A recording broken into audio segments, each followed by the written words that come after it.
So pleased to welcome my governor, Governor Glenn Youngkin of the Commonwealth of Virginia, back to the program. How are you, Governor? It's been a while since I talked to you.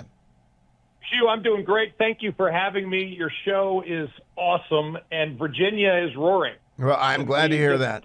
We've just seen so many good things going on, so it's been great. Now, Governor, I tell people out in California, where I'm teaching for 4 months, that you are a parent governor, that you respect school districts and superintendents and principals and even teachers' unions, but you ran on and you have governed with parents in mind. Is that a fair description? Absolutely. Every day we see parents expressing their views, and I go to work every day for them. You know, Hugh, one of the big things that happened recently is we signed a bill to remove dangerous food dyes that came from parents. There was this grassroots movement from moms and dads to get dangerous food dyes out of their children's food at school. And I signed a bill last week to remove food dyes from 4 dangerous categories from our kids' food in school. Now, I'm sure you saw the nation's report card, and our numbers in 4th and 8th grade on reading and math are horrific. And I believe in the next 10 to 20 years, the 2 issues that will dominate the American political scene are our public education system, K through college, and China. Do you agree with that general assessment that those are the 2 bigs? Yeah, I also add energy and power to it, but I do believe at the top of the list is education. And we have got to get moving. And one of the things that I have been so focused on in Virginia, Hugh, is raising expectations of excellence, bringing transparency to schools. How are the schools performing? We've overhauled our entire accreditation process, and then making sure we are going to work to, yes, support the schools that aren't doing well to get them up so that all students can receive a quality education, and simultaneously introducing multiple pathways for parents to have a choice about the education that's best for their child, whether that's in one of our lab schools that work very much like charter schools in Virginia, whether that's to go right through and get an industry-recognized credential and go right to work, or whether that is to hopefully, as I just introduced yesterday, avail themselves of a Virginia Opportunity Scholarship that would allow families that can't afford to go to private schools an opportunity to tap into a scholarship. Now, I have to get that approved by a General Assembly that's been fighting me on this, but come on, let's be serious. All parents should have a right to choose the best path for their child's education. No, I agree with that. Now, Governor, I called you up, or asked Danielle to call you up, because you're not in the First Circuit. You're in the Fourth Circuit. The First Circuit Federal Court of Appeals covers Maine and Massachusetts and New Hampshire and Rhode Island, Puerto Rico. But a decision came down last month called Foote versus Ludlow School Committee. Are you familiar with that, Governor? I'm not. Why don't you tell me about it? Well, I will. I'll pretend I'm a governor staffer for a moment. An 11-year-old goes to school. The school librarian asks all the 11-year-olds to do an autobiographical sketch of themselves. Then she begins to receive unsolicited LGBTQ information on her school computer. Then she tells her teacher she's attracted to girls. The teacher calls the parents. The parents say, "Thank you very much."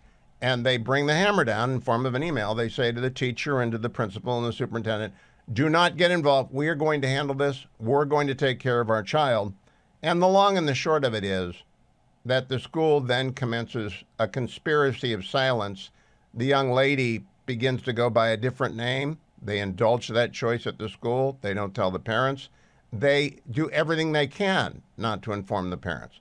When the parents find out, because they sent a very detailed email to everyone, they are mad and they sue, and the district court dismisses their lawsuit, and the First Circuit upheld the dismissal in a case that I simply call mutiny. You're not a lawyer. I am. I teach con law. This is settled law. Parents control the education of their children. It is settled law, and they just threw it overboard.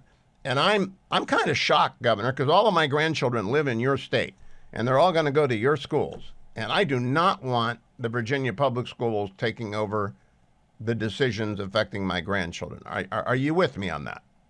Yeah, 100%. And in fact, when I first came in, I signed an executive order that reinforced the fact that parents have a fundamental right to make decisions for their children's upbringing, their education, and their care.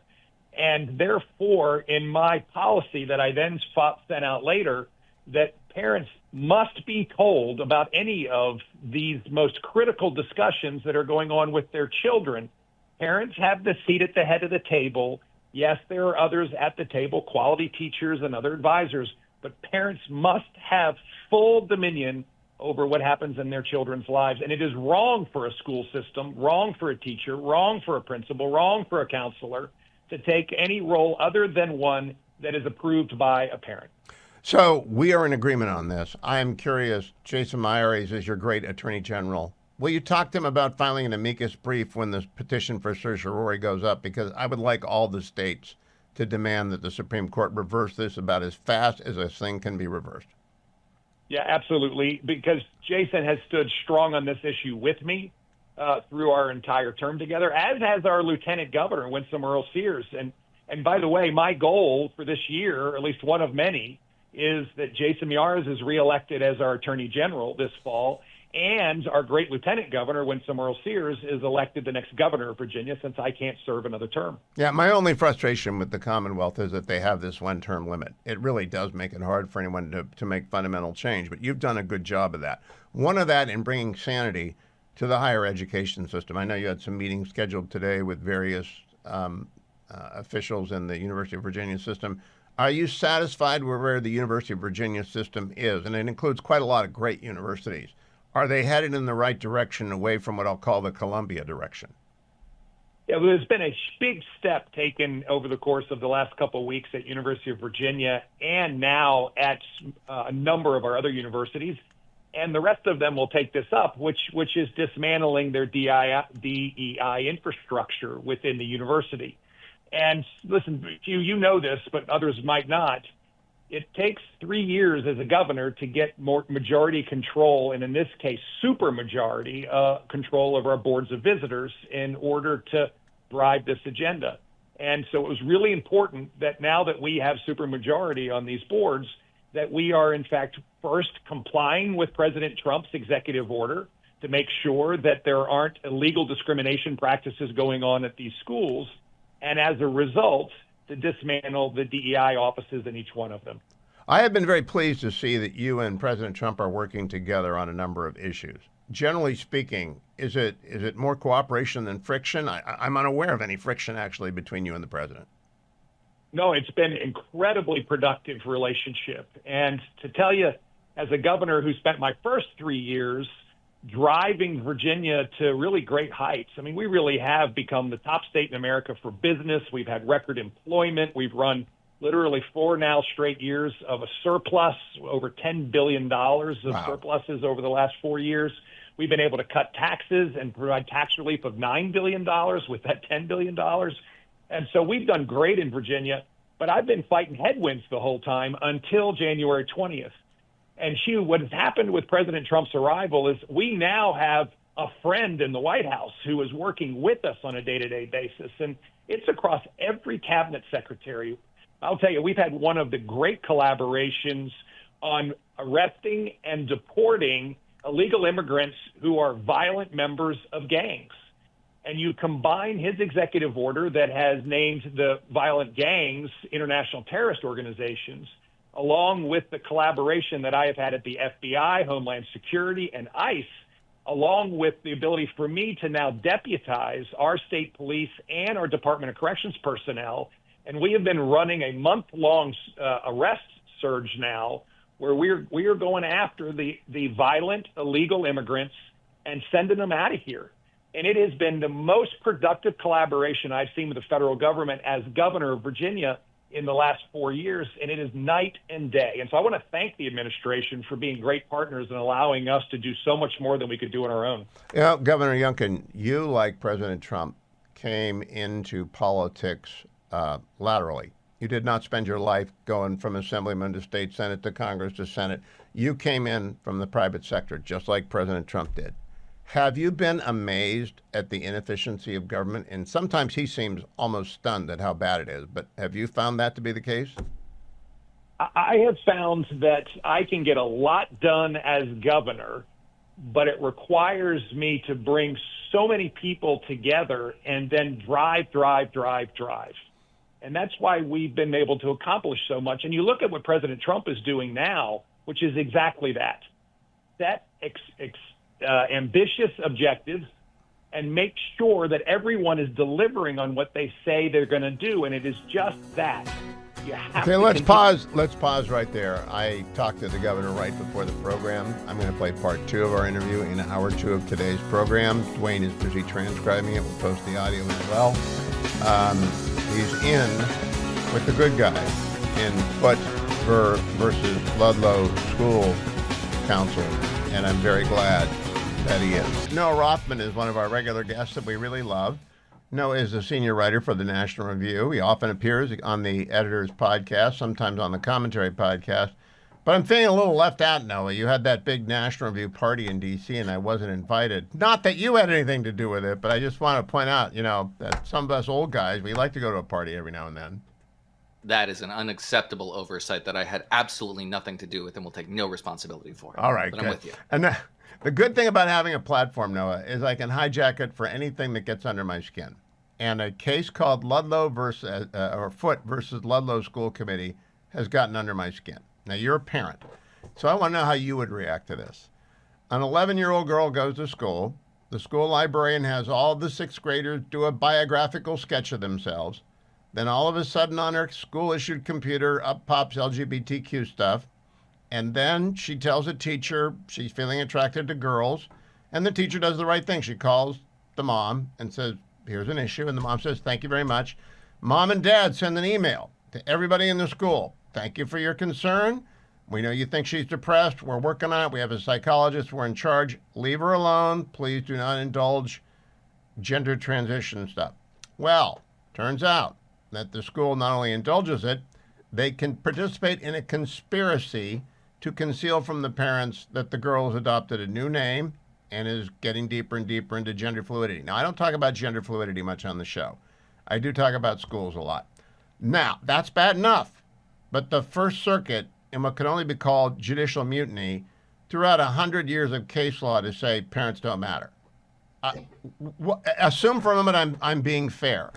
What do you think of this? Yeah, so this is all news to me. This case was not on my radar until Dwayne alerted me precisely 120 seconds ago. All right. So I've only dove into the surface details of this case. And as far as I can tell, your assessment makes sense to me. Again, having very little knowledge of where this came from or what the logic was that the court appealed to. But from what I understand it, correct me if I'm wrong, the court is essentially saying that their teachers are not really engaging in medical care or mental health care. That's so correct. Therefore, they don't have any obligation to inform the parents that they're essentially engaging in social engineering under their nose. Is that correct? That's correct. The First Circuit makes a finding that it's not, that the parents allege that it was wrong because it's medical care and you can't do that without our consent. And the First District went along with the finding, it's not medical care, it's just gender fluidity.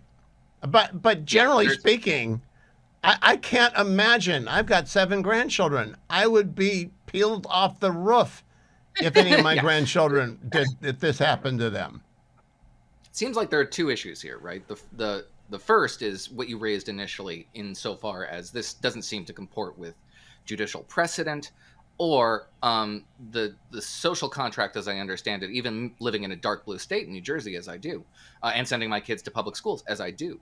I think that just common sense would dictate that if you're engaging in a potentially life-altering decision like this, that and if you have an open line of communication with your teachers, that you should expect the same from the school officials, and certainly some deference to what the will is of the parents who are in charge of this minor. The second is your second point, which is that this is obviously an attempt to undermine parental control of somebody who has not reached the age of legal majority, an attempt to subvert and undermine parental influence in order to advance a very controversial social agenda around transitioning minors, which, by the way, there's a big backlash against that in the culture, if you haven't noticed, guys. And I have. And the other thing that would be fun is if the editors passed around the 45-page opinion, and you have some fine writers there, and Rich Lowry and MBD and Charles C.W. Cook and yourself and Philip and the whole gang. They're fine writers. I think you would all agree it is the worst piece of writing that you've ever seen coming from a circuit court of appeals. It is really awful. At one point, they say, "Dear reader." Honestly, I'm not making it up. They say, "Gentle reader." They say, "Gentle reader."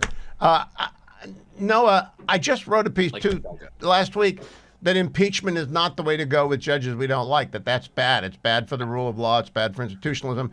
And then I wake up the next day, and here is a case of judicial mutiny. What do we do with judicial mutiny? Well, in our system, we don't impeach judges who get case law wrong, who get decisions wrong. I agree. Understand it. The reason for that is because there's three levels of appeals and overlap.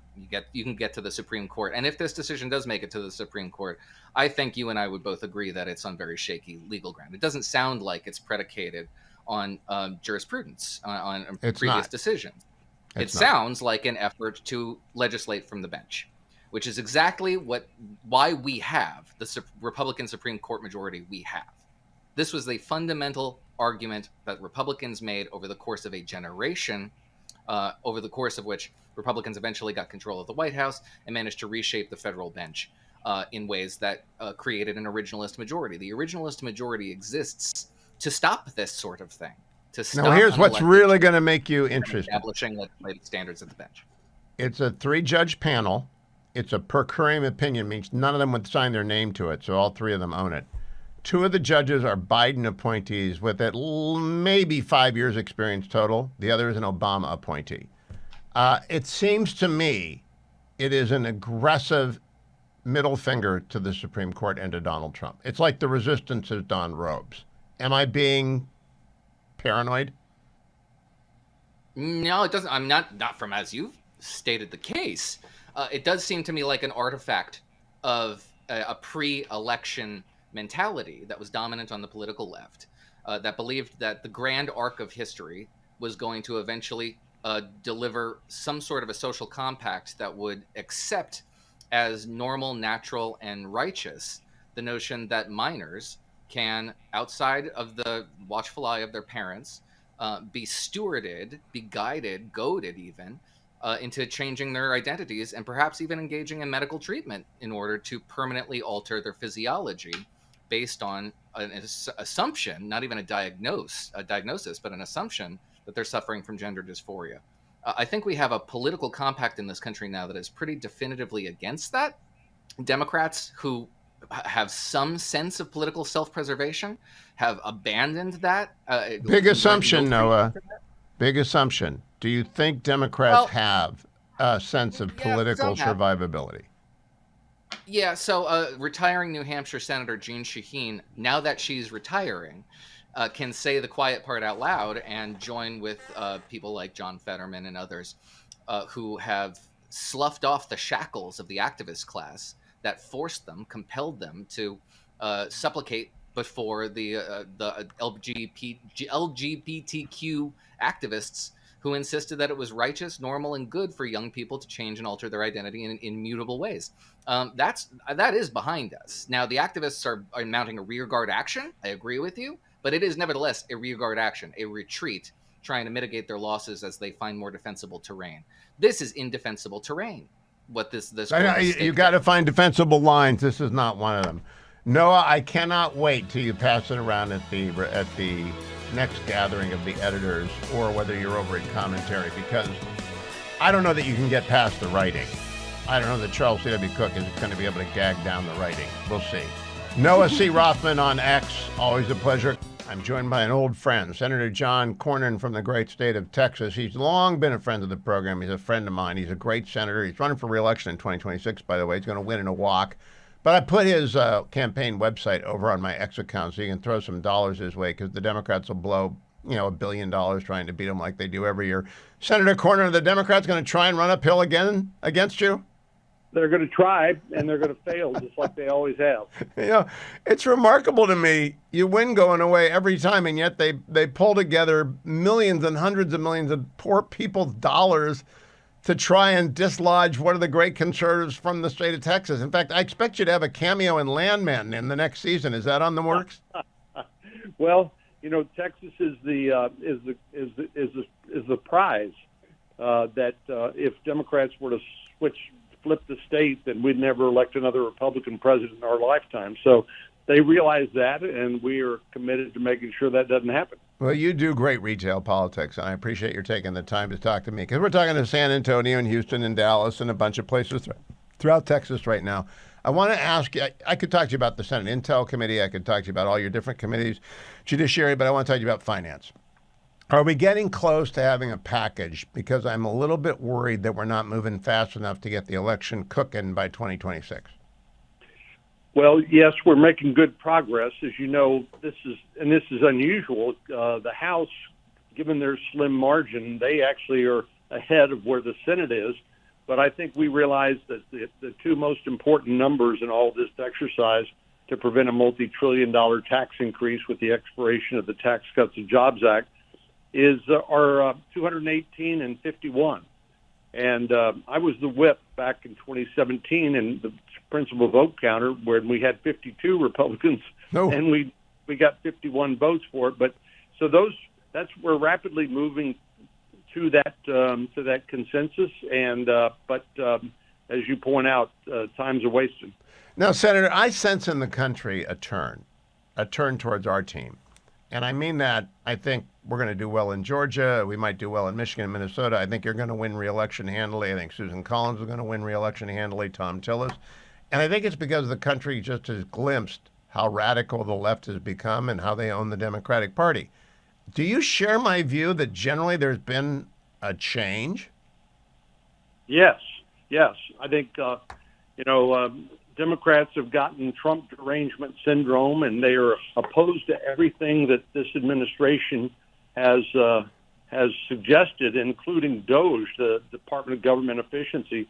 I mean, in a sane world, Hugh, they would say, yeah, some of those spending, the spending that has been identified by Elon Musk is crazy. We need to cut that, but yeah, let's keep the rest. But instead of saying that, they say, don't change a thing. We like things just the way they are. Well, the American people are smart, and they know that that's not feasible nor sustainable. And so I think they're defeating themselves. But I do believe we're going to have to perform. We're going to have to deliver. And I think with energy dominance, with deregulation, with keeping tax rates low, and a welcoming environment for investment and job creation, we'll see the economy take off again. So, Senator Corner, last question. You worked very well with President Trump in his first term. You're working very well with him in his second term. Is he different this time around? Have you noticed anything different? Well, he's better prepared, and he's got 4 years as president under his belt, and so he's learned a lot about the tricks, the dirty tricks of Chuck Schumer and the Democrats. And one reason why he insisted that we get his cabinet confirmed as quickly as we could is because they strung that out over a period of months and really undermined his ability to get his team on the field back in 2017. So he's much better prepared, and you can see he's moving very fast. Now, he has shut the border down. Have the people in Texas noticed? Absolutely. Of course, we're the front line. We have 1,200 miles of common border with Mexico and Texas. And our border communities were the first to become devastated by the humanitarian and public safety crisis. And, of course, fentanyl has affected the entire nation and is the cause of death for between 18 and 45-year-olds. So, no, it's been dramatic, which demonstrates that we didn't need no new laws. We needed a new president. And we've got one, and we've got a great Senate, too. If you want to help John Cornyn win re-election, go to johncornyn.com. Pretty easy. Even the Steelers fans are going to remember that. There aren't many races where the Democrats are going to run uphill, but they're going to try and take out John again. They do every 6 years. They never win. They never succeed. But go and help him out at johncornyn.com. David M. Drucker is senior writer for The Dispatch. David, I just had on John Cornyn, and John's in good shape in Texas. Susan Collins is like St. Susan Collins in Maine. Tom Tillis always manages to win. It doesn't look to me like the Republicans have a vulnerability anywhere, but it looks to me like the Democrats are very soft in Georgia, especially if Brian Kemp gets in, and might be in a race in Michigan and Minnesota. Is this not weird for an off year? Normally the title charts of off years run against the party who's got the president. Well, I think it's too early to tell. The election year is when I think things come into sharper focus. I would just bring everybody back to the year 2009. Obama is elected uh, by a pretty wide margin by modern standards, meaning the 21st century versus the 20th, when you're thinking about landslides. The Democrats had finished their second consecutive wave cycle where they gained seats in the House and Senate, and everything looked really rough for Republicans across the board in every swing state. And within a year, in fact, within less than a year, the entire political landscape had changed, and Republicans were on offense. They end up winning 7 seats, and including in In the early Senate, 2010, that 63 in the special. House. 63 in the House. Yes, right. But let me, and I'll bring you back to that 2010 special Senate election in Massachusetts, where Scott Brown won the seat that had been held by Ted Kennedy. So it doesn't mean that that's what's going to happen to Republicans next year. That Democrats are all of a sudden going to be on the march. All I'm saying is this early in the off year of the midterm cycle, this actually isn't that unusual. You know, there are title charts in politics, though, and you're right that the title chart in 2025 is not the title chart in 2026. But when Shaheen quit in New Hampshire and Chris Sununu starts making noises about that, I begin to, and I don't know whether or not Glenn Youngkin is going to run against Mark Warner in Virginia. It could be one of those weird years like 2002. Now, 2002 was a Republican year, but that was after 9/11. This, let's assume, a normal year. Right. The one thing that could tank that is a bad economy, and a bad economy comes if they do not pass this tax bill. What are they waiting for? Well, they're not waiting for anything, Hugh, but it takes time to pass a massive reconciliation package. And the Republicans don't have that many votes to spare, even though it's a majority vote in the Senate, which is why we refer to it as reconciliation. It can't be filibustered. But Republicans have less than a handful of votes of a cushion in the House, which is not a cushion at all. So it's going to take time. I think the other thing you have to factor in with the economy is the president's use of tariffs and his trade agenda, which is clearly having an impact on the economy and will have to be factored into a tax cut package that'll include, I'm sure, deregulation, and it's going to include border security elements. And look, in the past 25 years, we've seen things that don't quite go together, right? I mean, in 2022, there was skyrocketing inflation, concern about rising crime. Democrats still had a very good midterm year. In 2018, the economy was like gangbusters. Republicans still had a very difficult year. It was Trump's first midterm. And then you referenced 2002. Of course, it came after 9/11, but still, we could go back to 1998, right, where Democrats had a good midterm year despite Bill Clinton being in the second term. And often there's fatigue with the president in the second term. So these things are not totally predictable, and what voters are going to be thinking about next year at this time, hard to say. In 2014, I'll just bring in one more thing here. We ended up having a quasi-national security election because of the concern about the rise of ISIS. President Obama had referred to ISIS as like the JV squad of terrorists. Americans didn't think that was the case. So, we'll see where we are next year, but right now it's early. Last question, David. In terms of wither the Republican Party, it's really up for grabs right now. There is a traditional Reagan conservatism. There is a MAGA wing. Who's ascendant, and do they necessarily have to be in conflict? Well, coalitions tend to resolve matters for elections and then fight it out in between. I'd say right now the populists are ascendant, and the Reaganites are playing the junior partner in the coalition. It was reversed for decades before Trump, and now the populists, who were always a part of the coalition, are in a sense the controlling bloc. Whether this continues post-Trump, partly will have to do with who the nominee is in 2028. If it's Vance, that will continue. And part of this, as well is sort of what happens in the country and what policy choices Republicans make. I think this is most evident in terms of the foreign policy direction of the Trump administration, and I think that the same would be true of Vance in that regard. But again, we have to see how this stuff plays out. Stuff happens. David M. Drucker, follow him on X, Read them at the Dispatch. I always appreciate your time, David. Coming up, part 2 of my interview with Glenn Youngkin, which I taped right before the program today. The governor of Virginia, really bright star in the GOP firmament. Let me do the market report as the markets are about to close, brought to you every day by AmericanFederal.com, one of our great sponsors. Our friends at AmericanFederal.com buy and sell precious metals with you. They'll buy your gold, they'll sell you gold, they'll buy your silver, they'll sell you silver. If you're one of those coin collectors out there, that's your hobby, they'll spend hours with you. That's not my hobby. I buy gold as part of a diversification, put it in the safety deposit box, forget about it. Gold at this hour is trading at $3,025 an ounce, $3,025 an ounce. At this hour, the market is up. The Dow, 0.02%. The S&P is up 0.13%. The NASDAQ is up 0.42%. There's not a lot of news that's impacting markets today, not a lot of news impacting gold. But if you've decided you like $3,000 an ounce and you want to unload Grandpa's old watch or your bracelet you've got, do it with Nick Rovich and his team. If you want to buy Krugerrands or Maple Leaves or Gold Bars or American Eagles, do it with Nick Rovich and his team.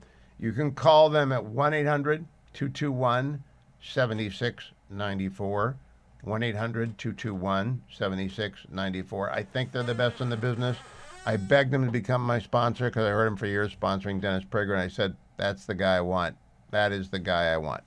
Also want to tell you about another sponsor because it turned out to have helped a friend of mine. I check my sponsors out before I agree to do it. Chapter Medicare is amazing. To get in touch with them, you go to your phone, you hit the pound signal, sometimes it's called the hashtag signal, and then the number 250. An operator will answer, and you say, connect me to Chapter Medicare. Then they're going to ask you a bunch of questions because there are 24,000 Medicare plans and variations out there. 11,000 Americans turn 65 every single day. 11,000 people they got to join Medicare, and it's not an option. You got to be in Medicare Part A. You're probably going to be in Medicare Part B. But boy, can you get screwed if you pick the wrong plan. Because if you don't have a supplemental or an advantage plan or you pick the wrong drug plan, you're going to be bankrupt. So you need someone who knows what they're doing. So I got an email from my friend Carl, who I give a hard time to because he deserves it. He's a Steelers fan. Howdy. We spent well over an hour with Melanie. She took down lots of details about our medical history and meds. She was not only knowledgeable, but had a good sense of humor, too. She ended up putting me in a Cigna plan, which has greatly reduced copays and prescription costs, lowered costs for emergency hospital quite a bit. The plan she found for my wife is a Blue Cross of Texas, similar savings, but the chapter representative wasn't legally able to write the policy.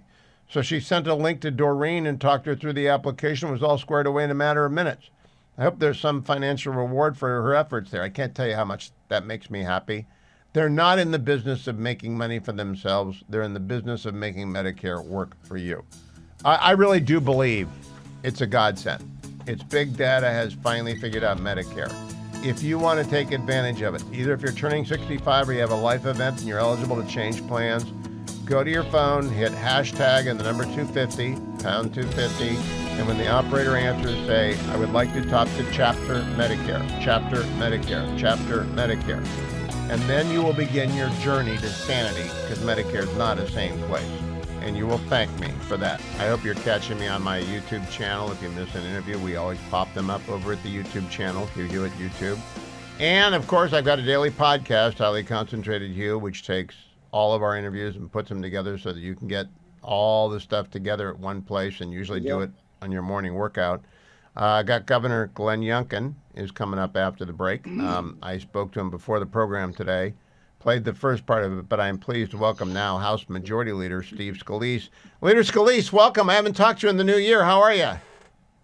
I'm doing great, Hugh. It's been a very busy new year, as you can imagine, working with President Trump, getting a lot of things done to get our country back on track. So we've been, well, we knew there was a good omen. We knew the good omen when The Ohio State University won the national championship the day before he was inaugurated. So didn't that tell you that all good things were going to happen? Well, there's even better things coming. We'll get LSU to win the national title next year, but we're just having a lot of fun working with this president. And the left is going nuts. They really have no direction. Oh, they have lost their minds. They're a rudderless ship. They have lost their minds. One more football note.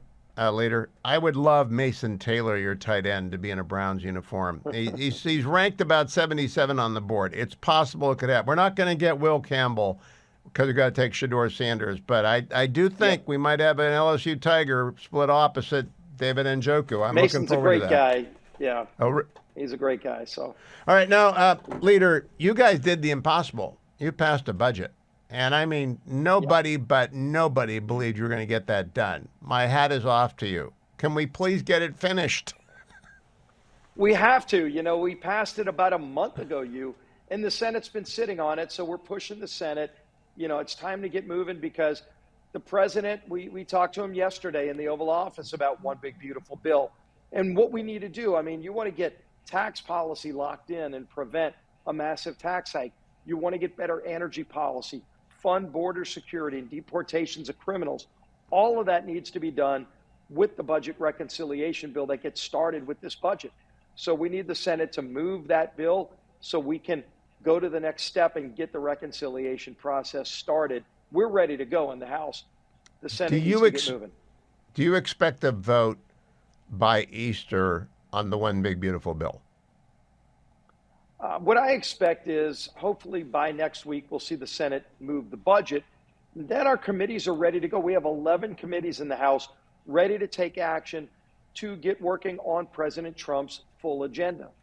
These are all the things the president campaigned on. We campaign on them too, by the way, So we want to get moving on that and get these bills out of committee to the full House floor and then move it over to the Senate and have the Senate move on that as well. I'd like to have it done by summer, because you're going to see this economy take off like nothing we've seen before, even bigger than what we saw back in 2017 when we passed the Tax Cuts and Jobs Act. I think this will be an even greater economic impact. History tells us the title charts, when it comes to elections, do not favor the Republicans in the first off year after they win the White House. So you're going uphill. I think the faster we get that bill passed, the faster the economy takes off and the better the chance you have. How do you feel about keeping the House in 2026? Yeah, and the best way to defy history, as you point out very accurately, is to deliver for the American people, to actually go put those skins on the wall, so to speak, to go and deliver the things that we ran on, that we promised, that we want to do. The country wants this too, by the way. And the Democrats are fighting it at every turn.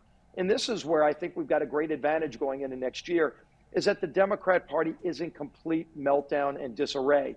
They're eating Chuck Schumer alive because he wouldn't shut the government down. We had the biggest pay raise for our men and women in uniform in 40 years, and almost every Democrat voted no. They wouldn't stand up, as we all saw at the State of the Union, when a 13-year-old President Trump is just pointing out and paying tribute to this 13-year-old who beat cancer. And no Democrat would stand up to applaud that because President Trump talked about it. I think the American people are disgusted by that just visceral hatred of Donald Trump so much that they hate America.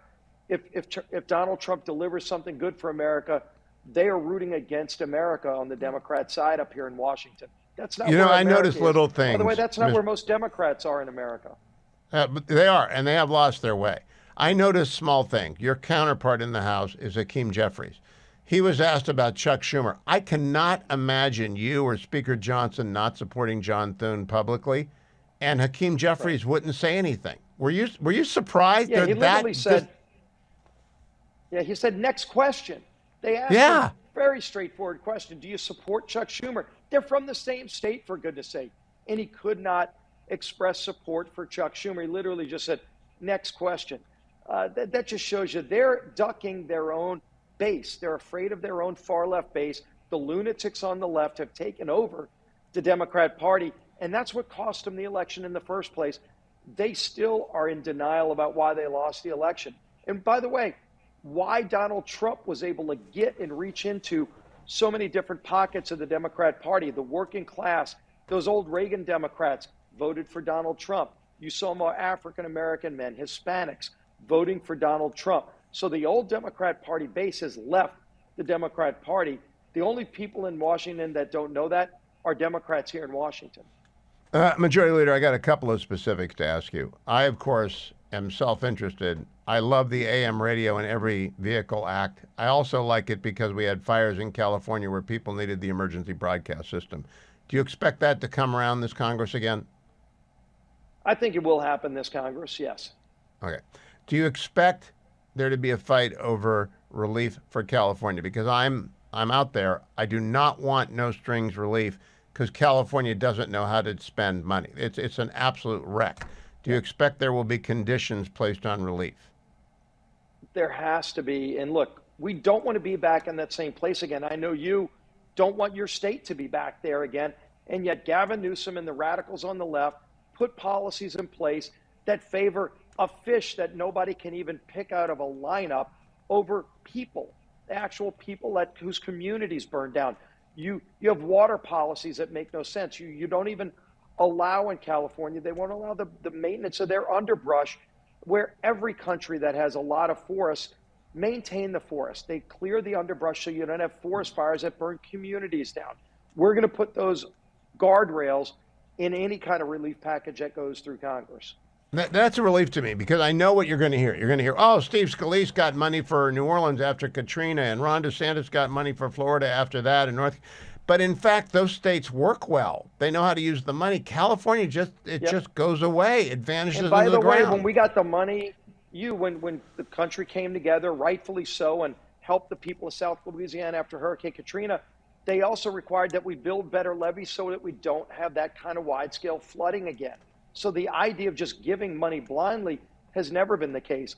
Louisiana got the money, but was required to actually rebuild the levees in a way where we won't have that same thing happen again.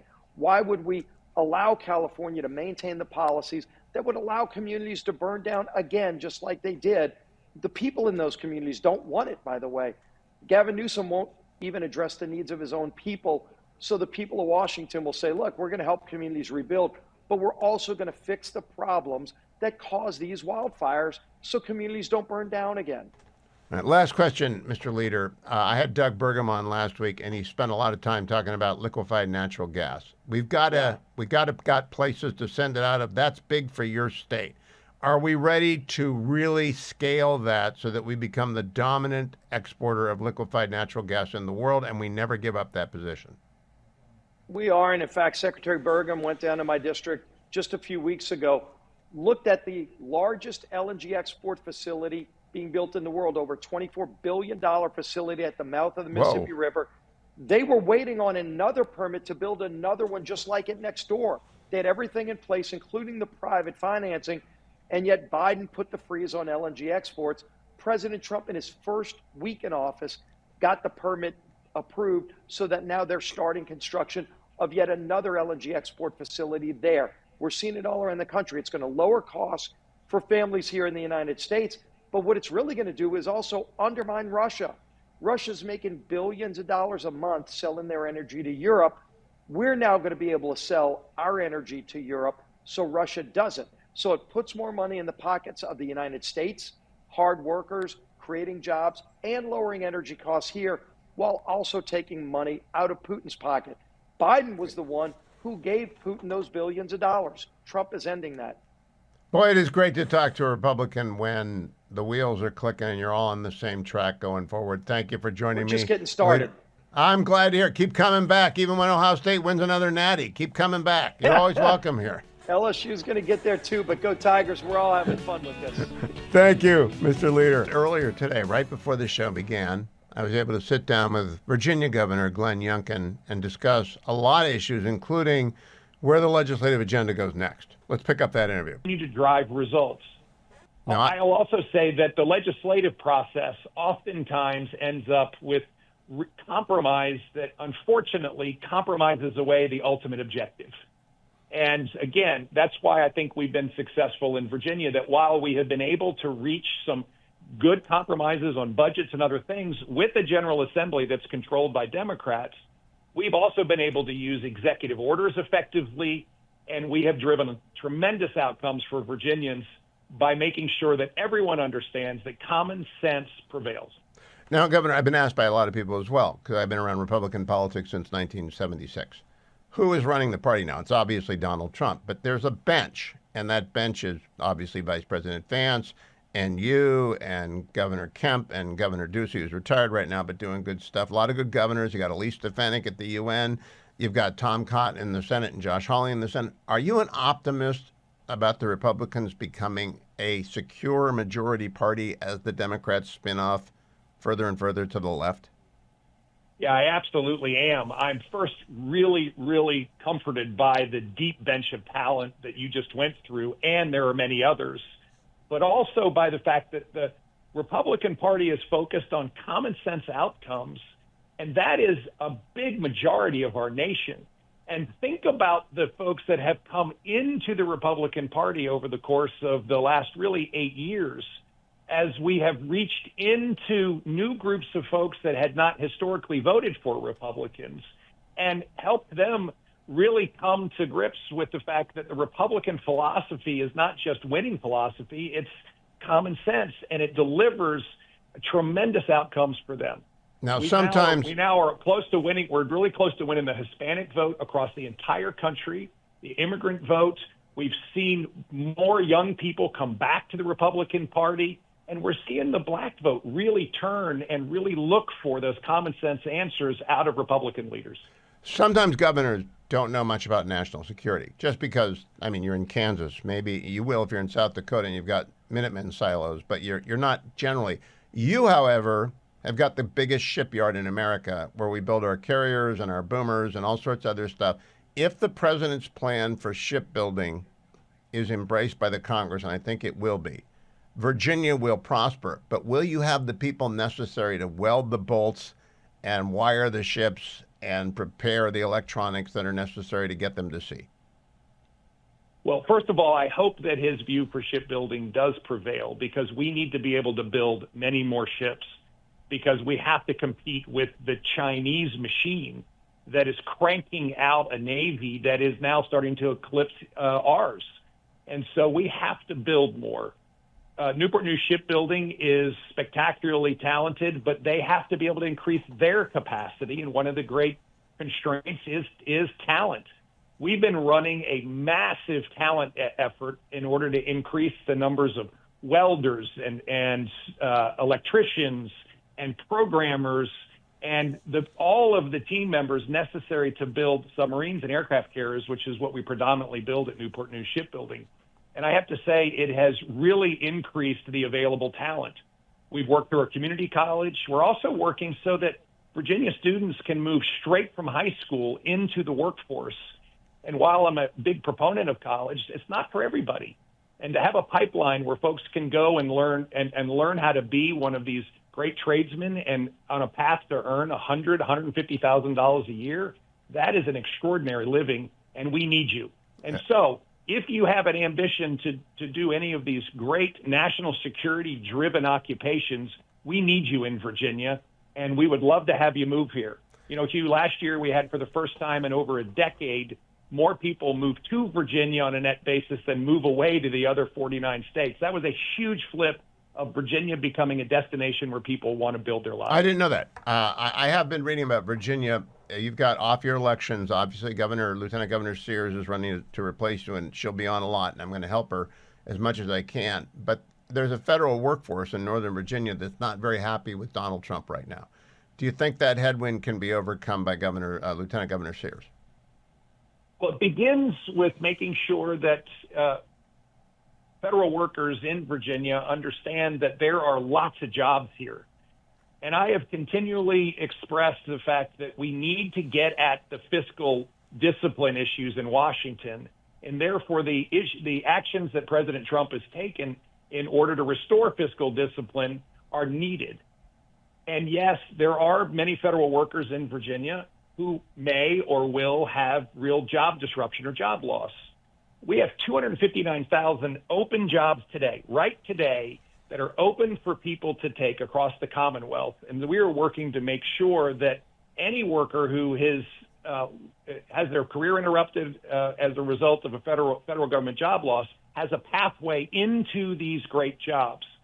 The key to all of this is driving an economy that's creating opportunity so that we can meet any kind of dislocation with strength and confidence. And that's exactly what Virginia is doing. That's what Lieutenant Governor Winsome Earle-Sears has helped me build. That's what she will continue. And I think that's what's going to allow Virginia to keep winning. Two last questions, Governor Youngkin. Your friend and mine, Doug Burgum, was on the show last week. You knew him as Governor Burgum. I know him as Secretary Burgum, talking about our baseload capacity for energy, and that we don't win the AI race with China. We don't win the supercomputing race. We don't win the space race unless we have baseload capacity, meaning small modular reactors, coal-fired plants that are clean, all sorts of kinds of energy. Is Virginia doing what it needs to do to have the base load rise so that it can power these industries? This was one of the top challenges that I challenged not just Virginia, but myself in order to drive forward now 2.5 years ago. We have to have a step function increase, literally a doubling of the power generation in Virginia to meet the opportunities in front of us. And small modular reactors has been a big cornerstone of mine. And so I've been, again, incredibly pleased with the cooperation that's coming from, yes, Secretary Burgum, but also Secretary Chris Wright at the Department of Energy. They have been doing roundtables with industry, with me and a few other governors in order to drive this path forward of commercially operating the first small modular reactor. And I hope that's in Virginia. We have large data center and AI opportunities to pair with them, and we're pushing hard to make that happen in the Commonwealth of Virginia. I believe this is a national security issue, and yes, this is an economic development opportunity for us. It is. I pause there for a moment. So I'll come back and finish the interview with Governor Youngkin after the break. I do want to remind everyone we are running our Food for the Poor campaign. If you go to hughhewitt.com, there is a button at the top, a bar. You cannot miss it. It says Feed Their Future. It's an appeal for you to support Food for the Poor. Food for the Poor is over 40 years old. It's begun by a bunch of priests in Central America. Then they got all the pastors from all the different churches together. Then they got the good guys wearing white hats all over the place. And what they do is feed youngsters. And $100 will feed one boy or girl for an entire year. $100. They're that efficient. They're that good. They know what they're doing. El Salvador has stability finally. Your money won't be wasted in drug raids and violence. El Salvador has stood up. It's doing a great job. Please help them succeed with the next generation. Go to hughhewitt.com and hit that banner, Feed Their Future. I spoke with Governor Glenn Youngkin of Virginia earlier today. Here's the conclusion of that interview. Brings me to China. It's really a penultimate question. How much time do you spend thinking about what Xi Jinping is doing and what the Chinese Communist Party is doing in the United States and abroad? I mean, you're governor, but you got national security portfolio because you're the governor of Virginia. So do you spend a lot of time thinking about those people? Hugh, we do, because we do have this footprint that is the largest naval base in the world. It is Quantico. It is the Pentagon. It is the national security infrastructure, plus every branch of the military represented, like Langley Air Force Base, which was being invaded by drones over the course of the last 3 years repeatedly. And so, yes, Chinese surveillance, incursion, and, of course, their consistent effort to not just compete with the United States, but to dominate the world at the U.S. expense is clearly top of mind. We have passed legislation that prohibits bad actors like China from buying our agriculture land and from buying land around our national security and really sensitive infrastructure sites. We have continued to go to work to try to pass legislation to stop drones from coming over our military bases and, again, our national security sites, which we signed this week.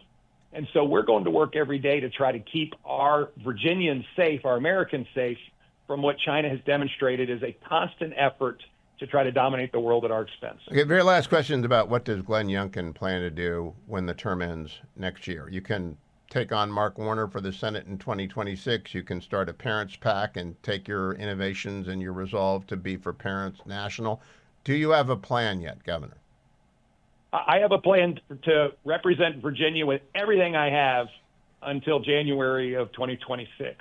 And Hugh, I think one of the great opportunities is to keep driving our agenda, which has proven to be incredibly successful in the Commonwealth. Economic development beyond anybody's dreams, surplus after surplus, crime down at lowest levels they've seen in decades. And what we have really appreciated is that our education agenda is really starting to take root and take off. I've got to finish strong Then we also have to make sure that Winsome Earl Sears is our next governor and Jason Miyares is our next attorney general. And then we'll run through the tape, and then I'll have a chance to think about what we do next. I think one of the big mistakes is when people begin to look past their tenure and they get distracted, and I'm not going to be distracted. We're going to finish strong. All right, then, Governor, we'll talk in February of next year, and we'll find out what the plan is. I do like that parents pack because you have been for parents, and we are in a bad situation with the First Circuit here. I appreciate your time today. Thank you for giving it to me. Go back and govern better. I'll see you in May or so. You, God bless you. Thanks so much for the time today. Thank you, Governor. I'm so glad to be a Virginian. I really am. I've been a Californian, a Buckeye. I've lived in the Commonwealth of Massachusetts. I've lived in Michigan. I've lived all over this country. I live a lot of time in Maine. Virginia's the best state, other than Ohio. Generalissimo, have you had a chance to ask Joy what she thinks about the Foote v. Ludlow School outrageous. Committee? She thinks it's absolutely outrageous. She said there's no way that she as a teacher could get away with that. Well, would her school ever consider orchestrating a conspiracy of silence to keep a parent in the dark after the parent has expressly said, "Do not get involved. No. We're handling this"? No. I can't imagine it happening. Because she would be worried about being sued. Well, they're all going to get sued. Well, no, I understand that, but no, she wouldn't do that. Yeah, I can't imagine. I think she would have called the teacher. I think she would have called the parent. I know Joy. Now, speaking of Joy, how does she help you on myphdweightloss.com, our great sponsor that helps you lose 50 pounds and keep it off? She does the exact opposite of what you do. Which is what? Encourages me. I encourage you every day. You do not. I encourage you to come to work. It's the first time you've been here in a couple of weeks. And Yeah, that's exactly the kind of encouragement I'm looking for. I don't leave snacks around. Well, that is true. Yeah, I do not. I'm not a snack guy. I'm not leaving bags of potato chips lying by. Although, now that I think about it, that might be a good idea. What, just to tempt me? Just random snacks. Okay, fine. 864 644. 1900. You can tell Rachel, your counselor, about that. What do I do about my boss who's leaving random snacks around the office? I usually make sure that I am good food-wise before you get here so I don't have to be tempted. Now, the other thing we don't do is we don't do birthday party cakes, cupcakes. We've done this show for 25 years. By the way, you had another birthday in February, right? No, I don't do birthdays anymore. That's why I But figured. I'm going to say 30 years. We've done 90 birthdays plus 10 for Harley and others. Yeah. I don't think we ever had a cake, have we? I don't think so. I think that's myphdweightloss.com compliant. That is, yes. 864 644. 1900. Don't do birthday cakes. Nobody wants them. 864 644. 1900. It is the first week where we fully implemented the new Salem schedule. Charlie Kirk now holding down the mornings. I am now noon to 3 on the west, 3 to 6 p.m. on the east coast. From Atlanta to Washington State, from San Diego all the way up to as far north as we go, you're listening to the Hugh Hewitt Show on your drive home. And a regular feature of that is Byron York. Byron, of course, is with the Washington Examiner, a senior political correspondent, Fox News extraordinaire, contributor. And Byron, I got a question for you. I had Glenn Youngkin in today for a half hour before the show, made it into 3 segments. What do you think he does after he's done being governor? Is he going to run against Mark Warner, or is he going to hang back and look at 2020? What do you think? Well, the problem with the sort of short term of the Virginia governor is you have to figure out something to do afterwards. It doesn't really last, like a presidential term or 2 presidential terms. You just, you're limited. You got to leave. And his timing, Youngkin's timing, is not really great. It seems to me that after the midterms of 2026, the Republican Party will have a pretty serious conversation about who the next president should be, or their next nominee should be. Right now, you talk to people who said, well, I really wanted to see kind of a very open contest, but J.D. Vance really just seems to have nailed this thing down. Well, that's what they think now. It's a ways off. Things could change. Maybe Vance could become stronger. I don't know. But clearly, you're going to have some sort of debate. I think I heard you earlier referring to some of the factions inside the Republican Party, the Reagan types, the Bush types, the Trump types. There's really only one dominant one, and that is the Trump world. He is clearly the leader of the party, and I don't think anyone with a brain disputes that. There are a few people with TDS who do, but Donald Trump is the leader of the party. I also, though, look at a bench that's really deep and wide. And it's not just Youngkin and J.D. Vance, it's Tom Cotton and Josh Hawley. You look out at the governors, we got a lot of great governors. You got Elisa Stefanik up there. Some of these cabinet secretaries will shine and excel. It's going to be a wild 2028. I'm more interested, though, in whether or not you think Glenn Youngkin could give Mark Warner a run in 2026.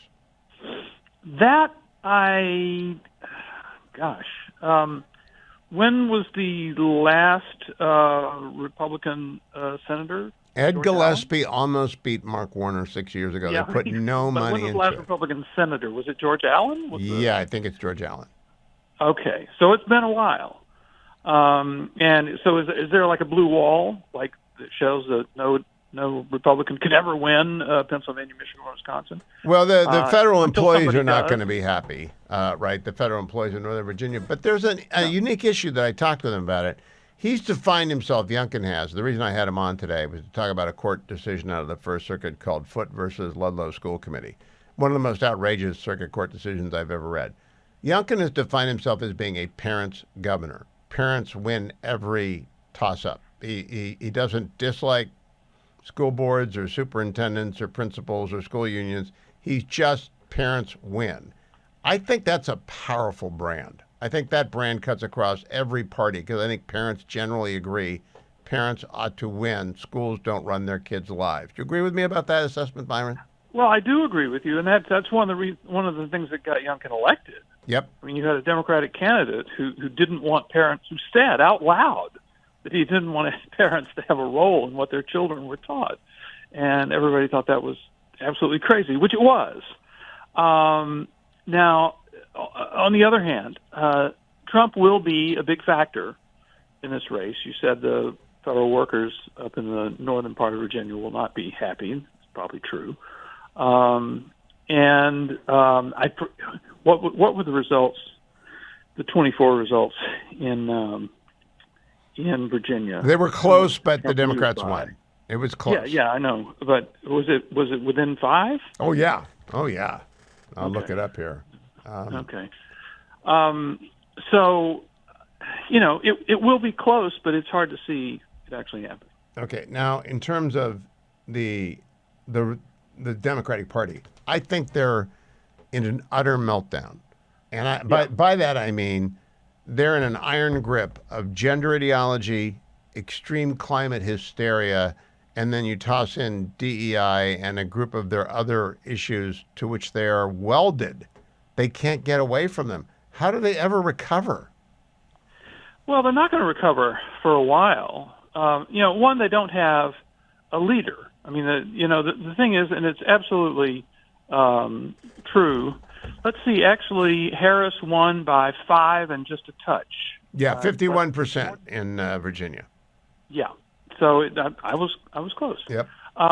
Okay. The party we're seeing is so divided now, and I think these rallies that we just saw with Bernie Sanders and AOC, I mean, they got huge crowds. I think they got 30,000 people in Denver. I mean, that's a Trump-like number. Nobody in the Democratic Party, other than Bernie Sanders with an assist from AOC, could get numbers like that. And so that is very depressing for the Democrats who say, well, it makes everybody feel nice to, throw a punch and call Trump a Nazi, but, we really need to figure out why we lost this election, and that's not it. So, but right now they're in no condition to have a real debate. And the thing about leadership of the party is when a party in Washington does not control the White House, the House, or the Senate, they have no leader. And there's not going to be a leader of the Democratic Party until there's a nominee for president in 2028. You can say, well, Hakeem Jeffries is the leader of the Democrats in the House, or Schumer for a while at least is the leader in the Senate. Well, that doesn't really matter. They aren't the leader of the party until there's a presidential nominee. Now, I want to lay out the 4 issues, and during the break we'll talk and we'll come back. The iron square, it's more than a triangle, is gender ideology, DEI, faithfulness, and they can't break with that. They're for domestic terrorism. They're for blowing up Teslas and for Hamas on campuses, and they have climate extremism. My question to Byron during the break is, which of those four can they jettison first? I'm not sure that they can jettison any of them, but which one should they run from as fast as they can? Because so long as that's their box. They have a four-sided box: gender, DEI, domestic terrorism adjacent demonstrations, and climate hysteria. And I don't think you can win that way in America. I really don't. Byron, I'm trying to be fair. I do think gender, DEI, adjacency to domestic terrorism, whether it's Hamas on campus or the Tesla terrorism, and then climate hysteria, that's their box. How do they get out of that? Where do they break out? Well, as you were introducing this, I was thinking to myself, now, what if you had a Democratic candidate who tried to build a candidacy on really just opposing some of these things? On gender, what if you had a candidate who said, look, I know everybody's gotten agitated about this, but a man cannot become a woman, and a woman cannot become a man. And that's just all there is. And I'm not going to pretend like they can. Well, I think that would kill them in the Democratic Party. As far as DEI is concerned, let's say somebody comes out and says, we just got to get rid of all this DEI stuff. Well, he sounds just like Trump. And what we're going to see in the Democratic Party is an effort already underway to continue all of the DEI programs just under different names. Oh, yeah, it's clearly happening. Yep. Exactly. I'm going to skip forward to climate. That has been just an existential issue for Democrats for a long time. If you got a Democrat who came and said, look, the Earth is actually warming a little bit. I don't know if this is part of a cycle that will change in a few thousand years or not, but I don't want to turn the economy upside down to figure it out. I don't think that would fly in the Democratic Party. So that leaves the domestic terror and the sort of in the streets and being with Hamas. And being with Hamas. Well, they're not. They've been with the Palestinian side against Israel for quite a long time. That portion of the Democratic Party. So they can't get out. In other words, I'm having trouble seeing the pathway out. Yes. Byron, I'm not old enough to remember McGovern, but I do remember Walter Mondale saying, "I'll raise your taxes. I just told you that," and that was kind of a low point for Democrats. Do they have to touch bottom like that before they realize they cannot win with this agenda? I think that's the historical lesson. You mentioned McGovern in 1972, which is, a period. Obviously, Nixon is elected in 1968, which is got to be, other than Civil War years, the most tempestuous presidential election year in our history. So that's kind of a special category. I think to 1980, 1984, and 1988, where Democrats lose to Reagan pretty big, and then they lose to Reagan really, really big, and then they lose to George H.W. Bush. They've lost 3 elections in a row. And there's a lot of talk in the Democratic Party of the Democrats being the congressional party and Republicans being the presidential party, because at the same time as they were losing presidential races, they were controlling the House forever and ever and ever. When Newt Gingrich won it in 1994 for Republicans, it had been under Democratic control for more than 40 years, since the 1950s. So they were really depressed about their presidential prospects after the 1988 Michael Dukakis defeat. And that is when something called the Democratic Leadership Council, a group of more centrist Democrats, led by Bill Clinton, started asking some more difficult questions like, what if we are soft on crime? What if we really are soft on communism? Maybe we should moderate our views a little bit because people aren't electing us. It's got to start somewhere, but no one has started. I look for Josh Shapiro. I look for anybody, and I don't see anyone out there on the desert walking towards us. I don't see anybody. Byron York, it is always good to talk to you. Follow Byron on X at Byron York. Watch him on Fox News. Read him, of course, every single day at the D.C. Examiner, Washington Examiner. Thank you, Byron. Pleased to welcome for the first time to the program Steve Hilton. You know Steve from Fox News, of course. He's written many, many books. Wonderful guy around town. Steve, welcome. I hope John Campbell was good to you last week when I was out. Oh yes, but I'll make do with you today, Hugh. I'll slum it with you, but it's great to be with you. I really appreciate the opportunity. I'm looking forward to having you on a lot if what I think is going to happen happens. I want to talk about Caliphalia, your new book, but I got to start off from left field.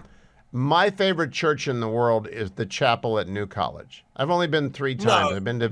I've been to Vespers 3 times. That is the most extraordinary house of worship I've ever been in. That's amazing. Well, that's where I went to college, which I'm sure is why you're mentioning that.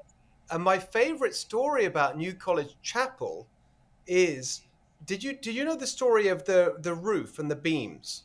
No. Okay, so the architects, the builders who built New College Chapel in the whenever it was 15th century, I don't know. You can probably correct me. They thought long term, and they had particular oak trees that they used for the construction. And they thought, well, one day this is going to need to be repaired. So we better plant some trees that will be ready just around about that time. So they planted a whole set of trees in an orchard specifically for the purpose of having the repair materials available. Incredible. I love that long-term thinking. Well, I will tell everyone who's listening, if you're going to England and you're going to find your way to Oxford and you can find you're allowed to go in, the public is invited to Vespers. The music is simply, it will transport you to a different time and place, and so you are lucky. What did you study, Steve Hilton, at Oxford? So I studied philosophy, PPE is what it's known as in England, philosophy, politics, and economics. I do want to say, though, that I wasn't in the choir at New College, but I was in the choir at my previous school, Christ's Hospital. And one of the great joys of my life was learning to sing in a choral setting and participating in choral evensong, which was just magical. And I'm really, really happy that I learned about and understood choral music. It's so beautiful.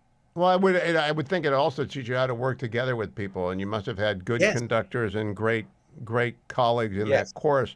Let me ask you, when you were there, were you part of the union, the debate union? Not really. I did join it. I honestly found it a little bit off-putting, and so I didn't get heavily involved in that. So were you into politics as a young man? Because you obviously have advised David Cameron. You're thinking about running for governor in California, though you haven't made up your mind yet. But when did you get political? I really remember, I've always been interested. My parents are Hungarian, and we grew up in a household, a working class family. My stepfather's also Hungarian. And I remember my first memory is of the Labour governments in the 1970s in England. Ooh.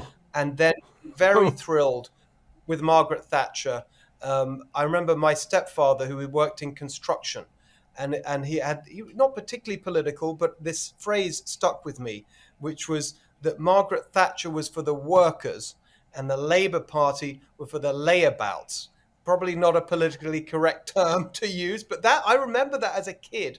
And so imagine just how incredible it was that later on, after I'd been to Oxford University, my first job after Oxford was working at the Conservative Party. And that was the year that I started, 1990, was the last year of Margaret Thatcher's premiership. I met her, I worked for her. I then had the incredible honor of being there at a small dinner for her 80th birthday many years later, hosted by the then leader of the party, Michael Howard, David Cameron's predecessor. So it was just an incredible thing for someone with my background to end up actually meeting and working with Margaret Thatcher. Well, bring our audience forward, Steve Hilton. How do you end up in California writing the book Caliphalia, which we're going to go through chapter by chapter? I lived in California, for your background, from 1978 to 80, and I came back in 89, and I stayed till 2016. My children are all Californian. My wife is a California. I love the state. It's broken. It's so broken that I don't know that anyone can fix it. So I'm eager to hear how you think you can, but give us your story. How did you end up here? So we moved in 2012. My wife was working at that time for Google. She had a big job at Google. I was working in 10 Downing Street. I was senior advisor to David Cameron, as you mentioned, who's prime minister. And it was when our second son was born. We have a young baby in the house and a young son as well, the two boys. And it was just tough, the time difference for her working with California, a lot of travel. And so we just felt that for our sanity as a family, it would make sense to move to California. We didn't intend it necessarily to be a permanent move. We just felt it would make sense for our family at the time. And then something very interesting happened after 4 years of being there. I had an amazing opportunity. I taught at Stanford University, and I started a tech company, and I did all these amazing things. But in 2016, I went back to England to campaign for Brexit, which was slightly awkward because my former boss, David Cameron, was against it, and I was campaigning in favor of it. But I remember coming back after that campaign, landing at San Francisco airport, and as we were taxiing in, I just remember looking out the window. I really remember this, thinking, "Oh, it's so great to be home." And I thought, "Okay, so this is home now." And I feel that word is not just in a literal sense that it's my home and where we've raised a family and I've started businesses and done these things. It's spiritually my home. I don't just love California. I feel I'm in love with California. I feel like this is the place I was meant to be. It captures for me. There are three Californias. There is Southern California, Northern California, and everything else. Which part of California are you of? Northern California, right? Well, we live in the Bay Area in Northern California, but honestly, the great joy of the last 2 years was I've been working on California's policy challenges. I set up an organization, Golden, together. I've been on the road for the last 2 years, getting to know the state. It's absolutely, your heart just fills with joy as you drive around and see this magnificent place. Of course, your heart breaks when you see what's being done to it. But I think that if we can capture that spirit of California, which to me it represents the very best in its ideal form, the very best of America. There's a line in the book and I use it at pretty much every event that I do. California means to America what America means to the world. And I think that spirit of opportunity and ambition and swagger and innovation and the rebel spirit, actually, that's what California is. I wish you were. You're going to have to persuade me of that. I've been on the air in California broadcasting since 1990. I've been doing this show since July 10 of 2000. So I know California up and down and all around. But I left. I left for Virginia because it broke me. And Pete Wilson's listening right now, and I met my wife at a Pete Wilson fundraiser, and the governor knows that I hate saying this. But do you think there's the possibility of turning California around the way that Margaret Thatcher turned Great Britain around? Yes, and the scale of the task is equivalent, actually, because the overbearing, bossy, nanny state bloat of big government in California is absolutely on a par with what you saw in the 1970s, and the same kind of sclerosis.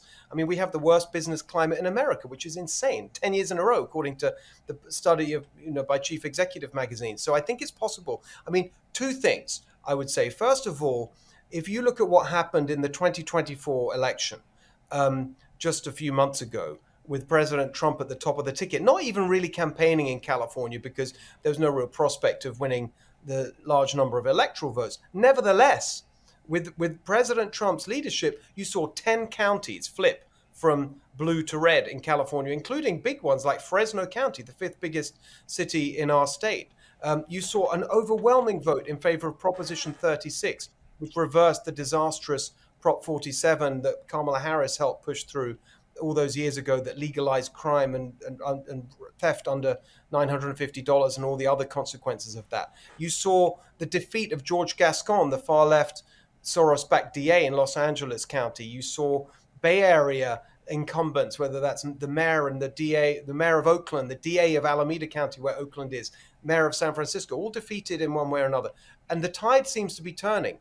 Then you add on to that the absolute devastation of the Los Angeles wildfires and the way that revealed the consequences of the extremism and the incompetence, put those two things together, of the politicians in charge.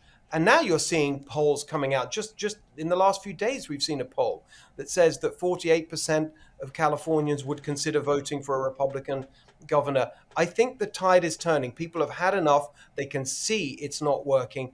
They feel the pain. And I think the moment is there for a real political revolution in California. I'm going to come back and talk with Steve during the break and then on the other side as well. Steve Hilton, what's the best website for people to find out about you? Well, goldentogether.com is my policy organization. You can see all the details there about how we can restore the California dream. goldentogether.com, and the book is Califailure. That's at Amazon. It comes out next week. We'll be talking about that a lot. Steve, I think we touched bottom when Lan Hee Chen, who is my friend and yours, ran for controller and was maybe the best candidate the Republicans have nominated for statewide office in 25 years. And he had good money, he had good name ID, he had lots of media, and he lost by 10%. That told me, God, how did we ever win?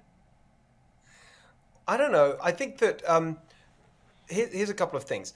You're right in everything you say about Lan. He is a good friend. He just was on with me on my podcast just the other day, and we're in close touch. But I think that you don't get as much attention in that race, and I think that the energy wasn't there. You're right. He ran a good campaign. He had a lot of money. He had all the support. All the editorial boards across the state supported him. That's all true. But I think that since then, the pain has got so much worse. You got the fires, as I mentioned. I don't know. Something's different. You're not going to have Gavin Newsom there as an incumbent. And that was the case in 2022. I think that people are waking up to the reality, and we need to capture that and turn it into an energetic campaign. I think that's possible. I'm very look, it's not going to be easy. I don't want anyone listening to think, oh, yes, it's obviously so bad in California that people are going to come to their senses and vote Republican. No, I'm not saying that. It's going to be very difficult, but it's not impossible. And therefore, it is worth the fight. And well, you fought in Brexit. You fought with David Cameron when he won. Do you enjoy the game? People, I've never run for anything because I just can't stand being out late at night and glad-handing people. Do you enjoy the game? Well, so I'm not in it, as you know, and we've discussed elsewhere. I am strongly considering running for governor myself, and you've mentioned that. I've been on the road across the state, meeting people right across the political spectrum. I've really enjoyed it. I've loved the chance to get to know the state better, and I'm really fired up by this. I really am. This is an amazing place. It's being completely ruined by this Democrat one-party rule. And I just think that the energy there, I do feel energy from people everywhere I go, not just Republicans, who are saying, look, we can't go on like this. And I do enjoy it. I love meeting people. I've got to tell you, I particularly appreciate meeting businesses because they're at the sharp end of this. You know, back in England, I started restaurants. That is a tough business. I started other companies. And, you know, so I'm an entrepreneur. And I really connect with the pain that business owners are feeling, particularly small businesses. And you hear those stories, and it's both heartbreaking because you think, how can you treat people like this who are just trying to do the right thing and run a business and create good jobs and serve a need in their community? At the same time, it just fills you with kind of a motivation to try and do something about it, to help people. We'll come right back after the break. It is unfortunately, California is now a pension plan with a state government attached to it and all these millions of people. And it's a very sad situation. Steve is the author of Califailure, an important new book for anyone who concerns themselves with the future of the Golden State or the once Golden State. Steve, if I ticked it off, you'll know them all. We have the highest taxes in the land. I'm no longer California, I'm a Virginian. I want the Franchise Tax Board to understand that. I'm not a Californian. Number two, our public safety is declining precipitously. Number three, our school system is broken in more places than it's working, and where it's broken, it's very badly broken. We have an insurance problem following the fires that is catastrophic. We don't have any fire management. Housing costs too much, and the homeless are everywhere. Do you really want to be governor of this place? Well, as I said, I'll make that that decision very soon. Kamala Harris, who's indicated that she may deign to enter the race and become governor because she thinks she'll get it handed to her on a plate. She's saying she'll make the announcement by the end of the summer. My decision will be much, much sooner than that. But I can add to your list, Hugh. I mean, all the things you said are correct, and you can add the highest costs for pretty much every essential, the highest Yes. cost for gas, electricity, water, housing, you mentioned, the lowest home ownership, the worst business climate. I mentioned that earlier. It's just insane how badly it's doing. I mean, it's not just that we're in the middle of the pack on a lot of these things, or 41st out of 50. We're bottom on so many things, or when it's a bad thing, top. It's a complete disaster. It's a failure on every front. And the important thing for people across the country to understand, particularly as we're thinking about and discussing the future of the Democratic Party and the fact that they're wandering around in the wilderness thinking about what they want. Here in California, this is what you get when Democrats get everything they want. This is their showcase, right, for their policies and their ideology. They've had no one else in charge. They've had complete control, a completely free reign to do whatever they want. So if you want to know what the Democratic Party really is all about and what it can deliver, look at California, Califalia. And now when you see the Democrats actually being motivated by and flocking to Bernie and AOC as potentially their future, that really is Well, California. I got to explain That's for the what rest of the country. California uses a jungle primary. That means the people who run in June of 2026, the top two vote getters, if they're both Democrats or they're both Republicans or one of the each, they run off. Right now, if you looked at polling, it would appear to be Kamala Harris and Katie Porter. If they had a Jeopardy contest, I don't know that anyone would win $1 between those two. They are not going to win the spelling bee ever. But they're going to be our nominees unless, I mean, maybe you come out of left field, maybe you decide to run, maybe people want something different. But let's just assume for the moment that your wife talks you out of it and it's Katie Porter and Kamala Harris. What hope does the state have? Well, I agree with you. I mean, we can't let that happen. I mean, that's a complete disaster. I mean, on the one hand, you've got Kamala Harris, who believes in nothing, a total machine politician who'll be pushed around by every situation, will just completely roll over and do whatever the machine wants. And that's these days, it's the Democrat industrial complex in California. That's the unions who fund the politicians and the activists who give them their ideological instructions. So on the one hand, she just gets pushed around. She's a nothing.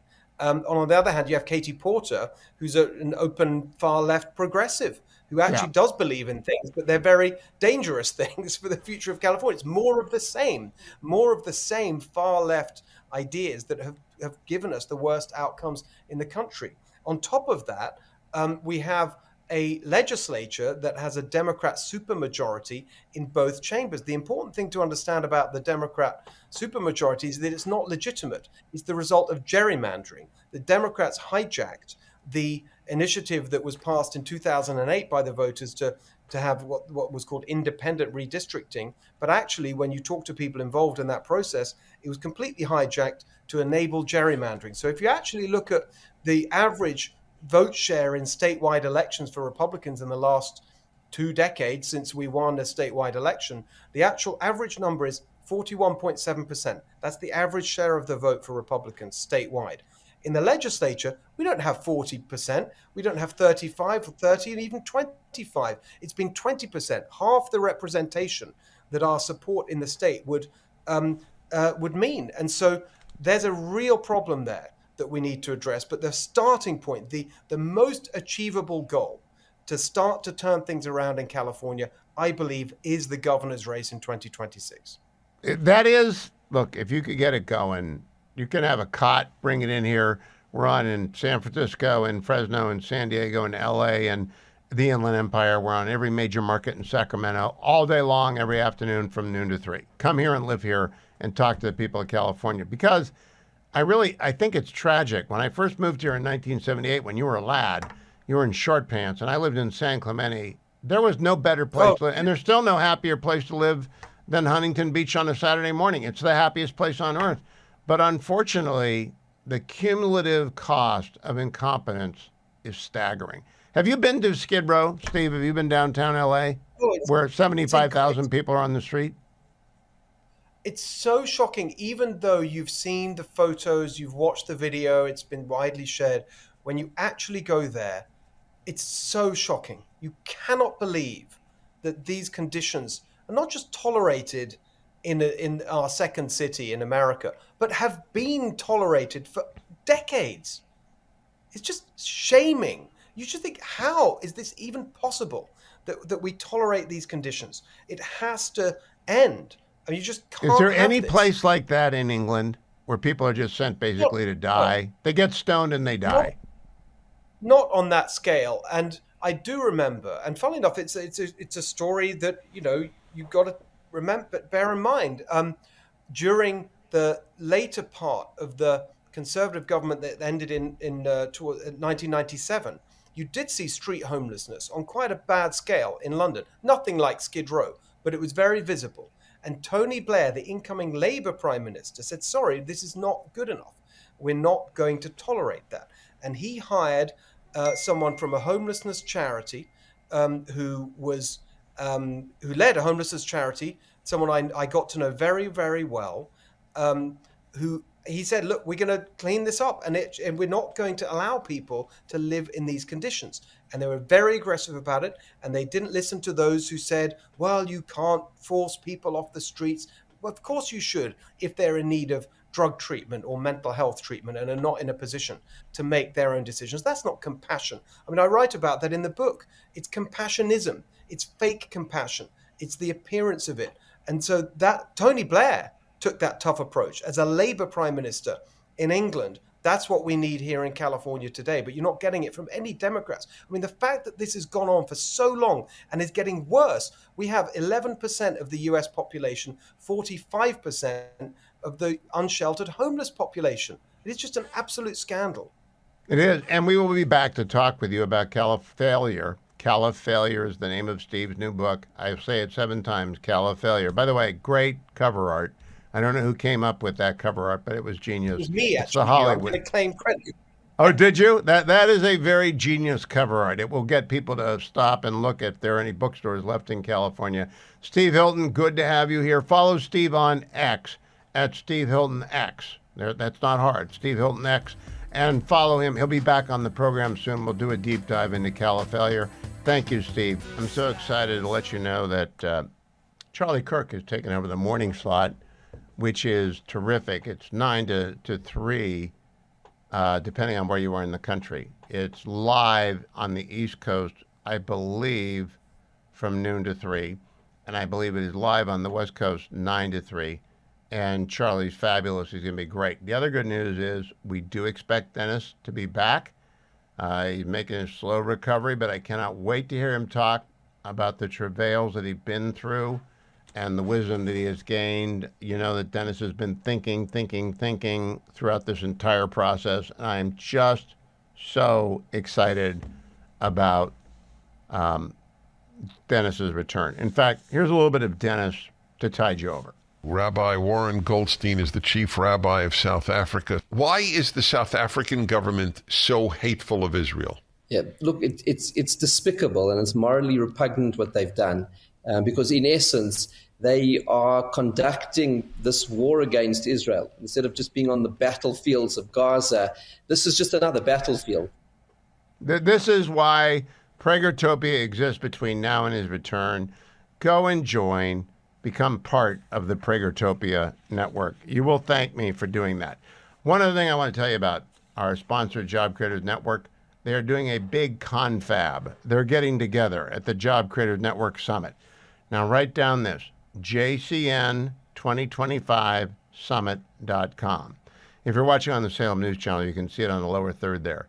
JCN is in Job Creators Network, jcn2025summit.com. I'm going to be there. A bunch of my colleagues from the radio are going to be there. A bunch of the policy savants around the United States are going to be there. Grover Norquist, Stephen Moore, Kellyanne Conway are going to be there. Governor Youngkin, who you heard on this program earlier today, Governor Kemp, Governor Reynolds are all going to be there. Of course, Mike Gallagher is going to be there. Mike and I might have to do something together. It is an opportunity to actually spend time with people who care about the country and who are thinking through it. Alfredo Ortiz and his entire team at the Job Creators Network have decided, okay, we've just got to institutionalize talking to each other. So we're doing it in Savannah, Georgia on May 1st and on May 2nd. It's going to be the Job Creators Network Annual Freedom Fighters Summit. Now, if you head over and you use the promo code Salem at jcn2025summit.com, use the promo code Salem, you'll get 50% off of your second ticket. Your first ticket, full price. Second ticket is what you pay for it. What I want you to do now is hear Mike Johnson, the Speaker of the House, talking about judges today, cut number 12. Cut number 12. Is it frozen on us? Okay, sorry about that. How about Harry Enton? Cut number 11 on Let's CNN. take a look at the percentage of the country who say that we're on the right track. It's actually a very high percentage when you compare it to some historical numbers. What are we talking about? According to Marist, 45% say that we're on the right track. That's the second highest that Marist has measured since 2009. How about NBC News? 44%. That's the highest since 2004. Wow. The bottom line is the percentage of Americans who say we're on the right track is through the roof. And if you were to compare it to when presidents have historically been reelected, of course, Trump is not constitutionally eligible to run for re-election, but I think it sort of puts it in perspective. 42% of the country says the country is on the right track when the incumbent party is reelected. And also keep in mind, back when Kamala Harris lost and the Democrats were turned out of power, only about 27 to 28% of the country said the country is on the right track. The bottom line is right now, a much higher percentage of the country says we're on the right track.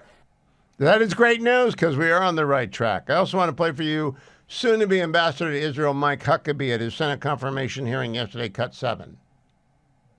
I cannot imagine under any circumstances that any right-minded person would find it acceptable to support or to even acknowledge that there was justification in any way for the massacre of innocent civilians on October the 7th. If I'm confirmed, I will be absolutely clear to carry the president's policies. They have been clear that Hamas will have no future in Gaza. It can't. This was not simply a cold-blooded murder in which people came across the borders and shot innocent people. They massacred them. And they did it in the way that was most physically painful and in the way that was most personally humiliating. And worse, they videotaped themselves doing it because they were proud of it, and they published it with pride. And they announced repeatedly that they would do it again. Hamas is not a government, it's not a standing army, it is a terrorist organization, and they acted like it. And good for clarity. Thank you, Governor Huckabee. He is going to be a fabulous, an absolutely fabulous ambassador to Israel. Joined by Lilacs, as in James Lilac. There he is at the dining room. That's the name of his podcast everywhere, The Dining Room. You can read everything about Lilacs at lilacs.com. Lilacs, I have a political question for you this morning. Your governor is Tim Walz. Yes. Yes. Yes. Do you think he's running for president? It seems like it. It absolutely seems like it.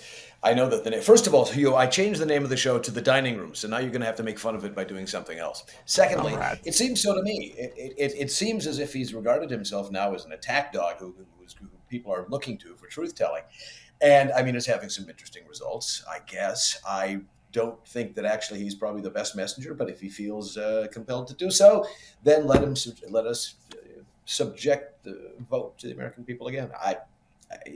When he ran 4 years ago and 8 years ago, this is what I really want to get to. He's never been on my radar until he was nominated by Kamala Harris to be her running mate. He was a buffoon in the entire campaign. I mean, just a buffoon. What in the world does he think he has to offer? Probably what he thought he had to offer Minnesota the first time, in which he did not seem like a buffoon. He seemed like a sort of standard, run-of-the-mill DFL liberal politician, the sort that we've had for an awful long time. The usual record, the usual, rural background, the National Guard, all the things that we, little boxes to tick. He didn't seem outside of the mainstream at all.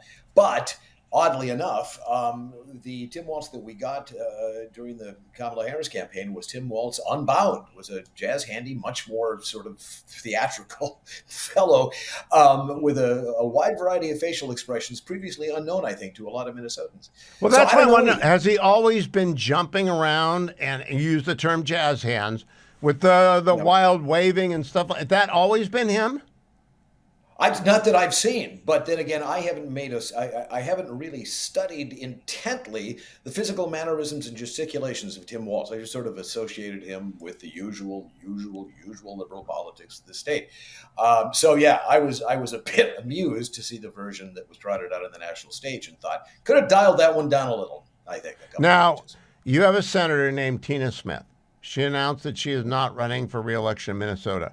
Would you recognize Tina Smith if you bumped into her? No, I would not. I probably would not. But then again, I mean, there's a lot of generic people in this state. Absolutely so. If they had a there large used to sign- be normal, like Tim Pawlenty was not generic.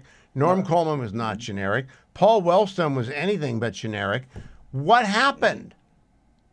I can't tell you exactly, other than perhaps, you know how it is sometimes in the old days when the ink starts to go low on your printer, and the versions that come out are just faded a little bit more with each page. I think that's it. Perhaps our ability to turn out national politicians of really interesting distinctiveness ended maybe with Jesse Ventura, and after that we took a step back and said, well, let's not go that far again. Let's dial it down another couple of notches. Is there anyone on my team? You are a nice independent person. Is there anyone on the Republican team who stands out as having some quiet combination of competence and charisma? Well, I mean, J.D. Vance, I think, is an interesting fellow. No, I mean in Minnesota. Oh, God. No, I know. I've given no. The party here, is. I mean, there are a few people who stand out either because of the sort of unvarnished truths that they will tell on Twitter, which guarantees that they'll never get any vote in the metro, or there are just a lot of people who do not stand out because they seem almost translucent as personalities. So no. I mean, the days, okay. So I cut you off, and you were about to talk about J.D. Vance. What were you about to say about the vice president? Oh, no, I've just that I think that he's an interesting, intelligent fellow with whom I could have many interesting agreements and disagreements. I mean, he seems to be a working mind and has a personality and a character and a humor. But is there anybody like that here in our sainted state? There is not. And why are you so darn interested in Minnesota? Because I've been trying to figure out. You nominated Fritz Mondale in 1984, and then you came around, and it's not unlikely. You got to count. Your former governor is a front runner because Kamala Harris is going to be California's governor. She's not going to run again. And he will have name ID. And I'm thinking that's all Minnesota's got is Fritz Mondale and Tim Walz. Oh, we have Hubert Humphrey, of course. Don't forget Hubert Humphrey, the happy warrior. No, but again, like I say, I think our ability to create interesting political characters ended with Jesse. And maybe that's for good. But I don't think Walz is going to get any traction anywhere. I think with Gavin Newsom charismatically lurking in the background in the wings, retooling his record and his statements and his beliefs, I think that Walz would be blown off the stage in a second. But again, he's welcome to try it. I wish he was more concentrated in what we have here at home, because we've got a budget deficit coming up, and the state could be in better shape. Last question. Does Minnesota still have superb public schools? Because for as long as I've been on the air up there, and that goes back to 2000, you've always been proud of your public schools. Are they still working? Well, here's the thing. Here's what people always say. I'm worried about the schools in Minnesota. I'm worried about the schools in Minneapolis. I've looked at the record, the kids, they aren't learning. But my school's great. It's always that. Our school is great. I sent my daughter to a public school a couple of blocks up the street, and she got a great education. Part of that was the student body. Part of it was some educators who really cared and a good principal. So our experience was absolutely top notch. I talked to other parents who've had an absolutely horrible time of it. Outstate, I'm sure it's a little better than it is here in the metro, which has a lot of difficulties. But it's, again, part of that whole Minnesota bargain that we feel is broken down. The deal was we paid high taxes and we got good roads, good schools, clean government, and people who were generally interested in the public weal. Now it sort of feels as if it's ossified into sort of a patronage machine. And what is public safety like in Minnesota now? I haven't been up there in a few years. Do people worry about being downtown? They do, and overreacting a little bit. People are convinced if they go downtown, they're going to be bludgeoned over the head the minute they step out of their car. They're wrong. I am downtown every single day. I never fear anything. But then again, you go downtown at 1, 3, and 2 in the morning in the entertainment district, you ought not to be there sometimes because, yes, there will be a little bit errant lead flying around. So it's not as bad as it was a couple of years ago. Post 2020, we had a bad patch. Crime is now down, but still people feel they're not surprised at all when they open up their Nextdoor app and somebody got carjacked that I know. So the Nextdoor app, you and I have to talk about Nextdoor. Nextdoor is truly one of the great inventions of the 21st century. Because it is so funny. It is so funny that it is an endless source of amusement. Nextdoor next time on the dining room, whatever it is, with Lilacs. Go to lilacs.com. Housing market is coming back. It's a good thing. If you're going to get back in the housing market, don't forget andrewandtodd.com, 888-1172. They will do your mortgage. All right? If you're driving home in the Beltway right now and you've just got off a long day of work and you're going to move. You just decided to move. Or you're in Atlanta, or you're in Philadelphia, wherever you are on the East Coast and you're driving home from work, or maybe you had a long lunch on the West Coast and you're in San Francisco or San Diego, or you're in Denver, anywhere in between, wherever I am on. Andrew and Todd will do your mortgage for you because they're a bank, Sierra Pacific Mortgage.